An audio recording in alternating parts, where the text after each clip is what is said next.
Hello programmers, welcome to my channel Tarun sir.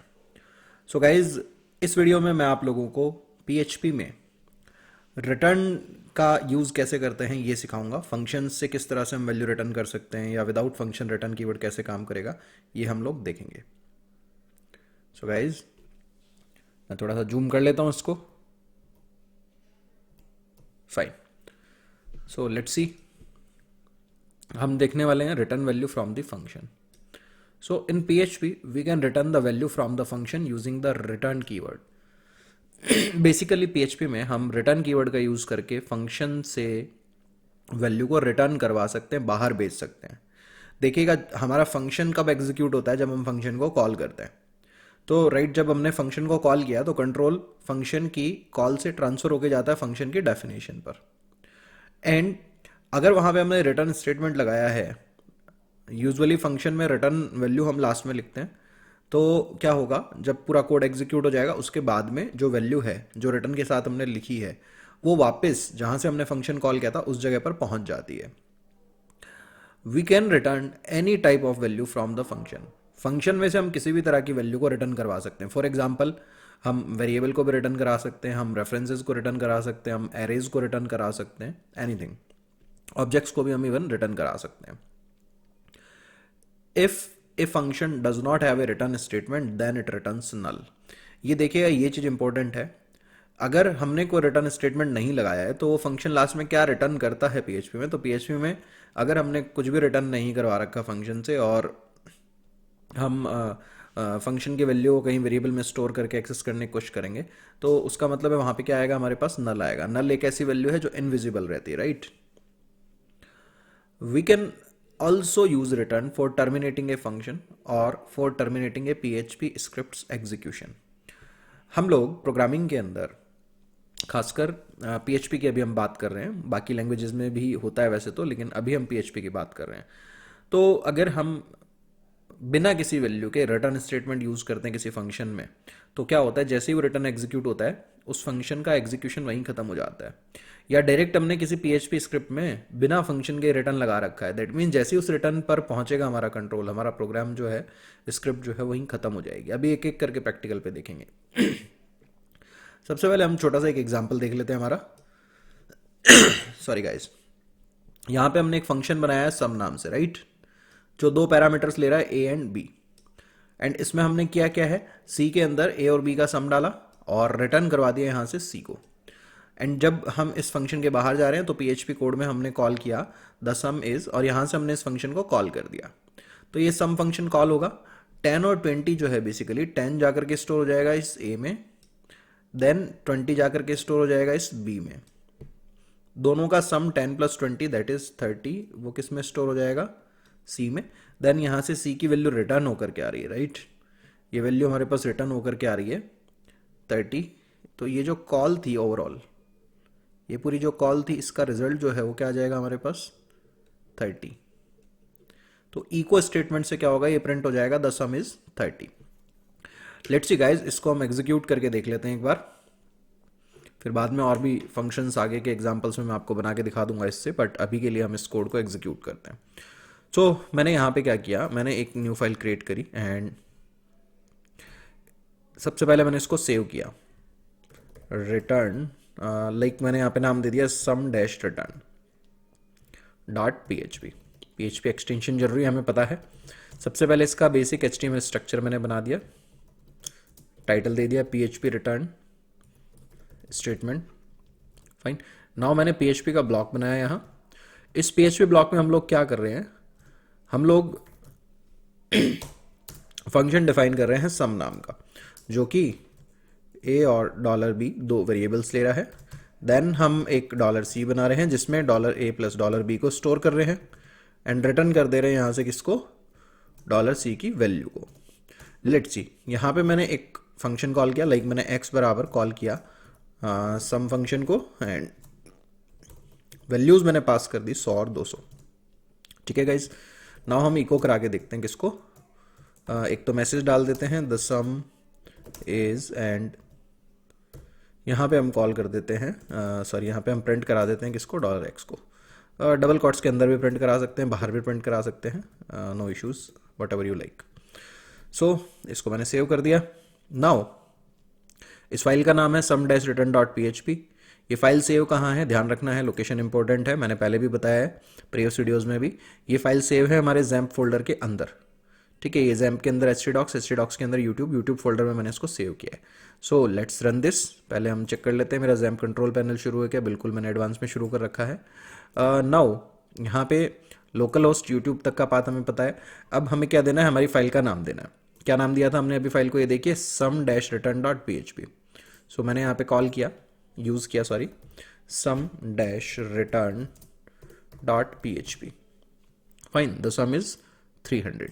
Okay, now suppose मैं क्या कर रहा हूँ, मैं ये चाह रहा हूँ कि मैं एक फंक्शन कॉल करूँ और उसमें कुछ अलग अलग वैल्यूज़ दूँ और वो जो फंक्शन है एक एरे बना के मुझे रिटर्न कर दे।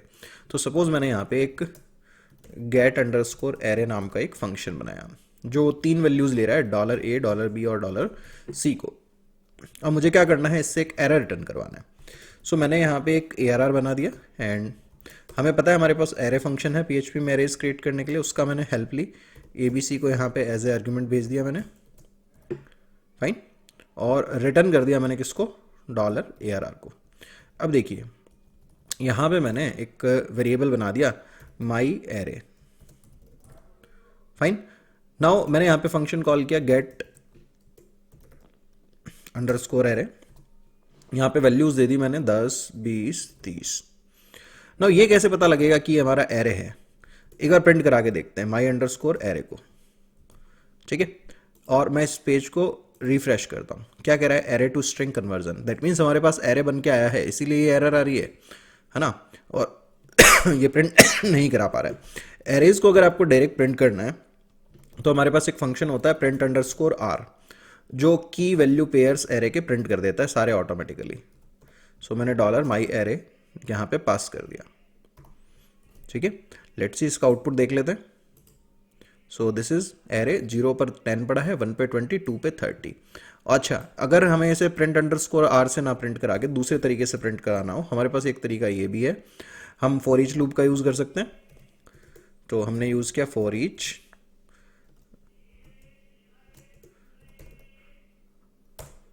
सॉरी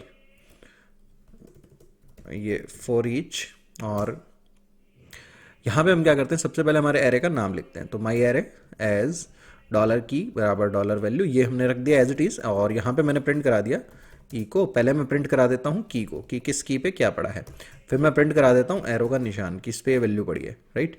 और उसके बाद में मैं प्रिंट करा देता हूँ $वैल्यू, एंड लास्ट में मैं डाल देता हूँ एक BR लाइन चेंज के लिए। Fine guys, so let's see अभी क्या करेगा, माई एरे से फर्स्ट की वैल्यू पेयर को की और वैल्यू में डाल देगा एंड उसे प्रिंट कर देगा, फिर सेकंड को, फिर थर्ड को, and so on. Let's see guys, so 0 पर 10 पड़ा है, 1 पे 20, 2 पे 30, और सिंपल 4 से प्रिंट करा सकते हैं, एंड बहुत सारे तरीके हैं। लाइक हम सीधा भी, हमें पता है अभी तो सिंपली हमने 3 वैल्यूज़ दिए, तो हम माई एरे 0 को प्रिंट करा सकते थे, देन हम BR लगा देते, और माई एरे 1 को प्रिंट करा सकते हैं, एंड 2 वाला भी इंडेक्स हमें पता है यहाँ पे, तो उसको भी हम प्रिंट करा देते हैं। बट सबसे अच्छी अप्रोच वही थी अभी अपन ने जो फॉर ईच वाली यूज़ करी थी, क्योंकि उसका फ़ायदा ये है, हमें ये नहीं पता होता कि इंडेक्सेस कहाँ तक है, वो अपने आप इटरेट कर लेता है, राइट। सो लेट्स सी, सो ये आ रहा है 10, 20, 30। कीज़ प्रिंट कराना चाहो वो भी करा सकते हैं। सो हमने वैल्यू रिटर्न करके देखी, हमने एरर रिटर्न करके देखा। अब एक चीज़ देखते हैं, मैंने यहाँ पे कुछ मैसेज डाल दिया बिफोर फंक्शन कॉल, ओके, और सिंपली मैंने यहाँ से देखो कुछ वैल्यू रिटर्न ना करा के, लेट्स सी, यहाँ पे मैंने कुछ भी रिटर्न नहीं कराया, खाली छोड़ दिया इसको एक बार, या $C बराबर मैंने कर दिया $A प्लस $B प्लस। मैं क्या, सपोज ये मैंने एरे बनाया बट मैंने इसको रिटर्न नहीं किया, एक बार ये देख लेते हैं, एरे बनाया बट रिटर्न नहीं किया। लेट्स सी, अब देखते हैं हमारे पास माई एरे में क्या आ रहा है। हम कोशिश करते हैं इस $माई एरे को प्रिंट कराने की। लेट्स सी, सो मैंने बताया था अगर रिटर्न नहीं होता है तो क्या आता है, नल आता है। तो बिफोर फंक्शन कॉल, उसके बाद में कुछ भी प्रिंट नहीं हुआ, क्योंकि नल एक ऐसी वैल्यू है जो प्रिंट होते हुए दिखती नहीं है, फाइन। सो यहाँ पे माई एरे में नल आया बट वो हमें दिखाई नहीं दिया। अच्छा, अब आप कहोगे कि सर टेस्ट करना हो तो इफ़ कंडीशन से टेस्ट कर सकते हैं हम नल को, कोई दिक्कत नहीं है। अच्छा, एक चीज़ और हम देख लेते हैं। जैसे सपोज दैट ये मेरा फंक्शन है और मैंने क्या किया, मैंने यहाँ पे करा डॉलर सम बराबर dollar A plus dollar B plus dollar C. Fine, मैंने एक कंडीशन लगा दी, अगर dollar sum less than zero आ रहा है तो यहीं से रिटर्न कर दे, कुछ भी ना करे, ब्लैंक भाग जाए बाहर। और यहाँ मैंने इको करवा दिया the sum is and dollar sum. Fine, और जो थोड़ा फंक्शन का नाम चेंज कर देते हैं अपन, अच्छा नहीं लग रहा है अब, गेट सम कर देते हैं, राइट, लॉजिकली मीनिंग ठीक रहेगा। नाउ देखिए, नाउ देखना क्या काम होएगा यहाँ पे। डॉलर एस इक्वल टू मैंने कॉल किया गेट सम, यहाँ पे मैंने 10 20 30 डाला तो, और यहाँ मैंने कर दिया डॉलर एस को इको। अब देखो यहाँ पे क्या होगा, यहाँ पे 10 20 30 जा रहा है, ये जाकर के किस में स्टोर हो गया, ए बी सी में, राइट। तो इनका सम हो गया हमारे पास में 10 + 20 + 30 दैट इज 60। चेक हुआ सम लेस देन जीरो है क्या, नहीं है, तो ये रिटर्न एग्जीक्यूट नहीं होगा, सिंपली प्रिंट करा देगा द सम इज डॉलर सम। ठीक है गाइस, और यहाँ मैं ये हटा देता हूँ, रिटर्न तो मैं यूज कर ही नहीं रहा। यहाँ मैंने डाल दिया आफ्टर दी फंक्शन कॉल, और थोड़ा सा हर लाइन पे न्यू लाइन पे आए इसके लिए मैं बी आर लगा देता हूँ, जहाँ जहाँ मैं इको करवा रहा हूँ मैं सब जगह बी आर लगा दे रहा हूँ ताकि न्यू लाइन पे आए आउटपुट, कोई कंफ्यूजन ना हो। ठीक है गाइस, नाउ लेट्स सी क्या काम होता है, देखते हैं। सो इसको अभी हमने रिफ्रेश किया, before function call the sum is 60, after the function call. Now suppose मैंने यहां पे ना ये पास कर दिया माइनस का 40।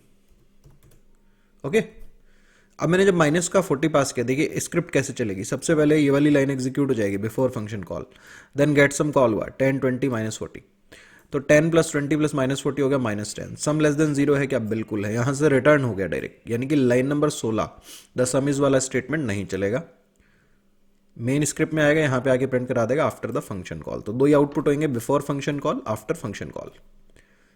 This is good. तो केवल कंट्रोल ट्रांसफर कर रहा है, यहां से कोई वैल्यू नहीं भेज रहा है ये। नाउ सपोज एक और चीज मैं आपको दिखाता हूं, अगर हमने डायरेक्ट स्क्रिप्ट में ही कहीं रिटर्न लगा दिया, फॉर एग्जांपल ये यहाँ ये स्क्रिप्ट चल रही थी, यहाँ रिटर्न लगा दिया बिना किसी फंक्शन के, बिल्कुल एरर नहीं है ये, एरर नहीं है ये। अब होगा क्या, लाइन नंबर 11 चलेगी, बिफोर फंक्शन कॉल प्रिंट होगा, लाइन नंबर 12 पे आएगा, रिटर्न लगा हुआ है, इस स्क्रिप्ट को ही खत्म कर देगा ये, डायरेक्टली खत्म कर देगा, यानी आफ्टर द फंक्शन कॉल वाला जो मैसेज है वो आएगा ही नहीं। लेट्स सी, ठीक है, इसके बाद में स्क्रिप्ट खत्म हो गई है हमारी, टर्मिनेट हो गई है।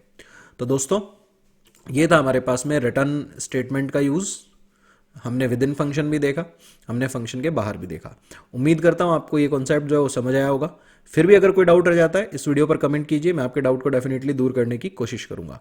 गाइज अगर आपको मेरा वीडियो अच्छा लगा तो मैं आपसे रिक्वेस्ट करूंगा आप मेरे चैनल को सब्सक्राइब करें, ज्वाइन करें, साथ ही साथ अपने फ्रेंड्स के साथ शेयर करें ताकि वो लोग भी प्रोग्रामिंग अच्छे से सीख सकें। Thanks for watching this video guys, thanks a lot, have a nice day, have fun and enjoy.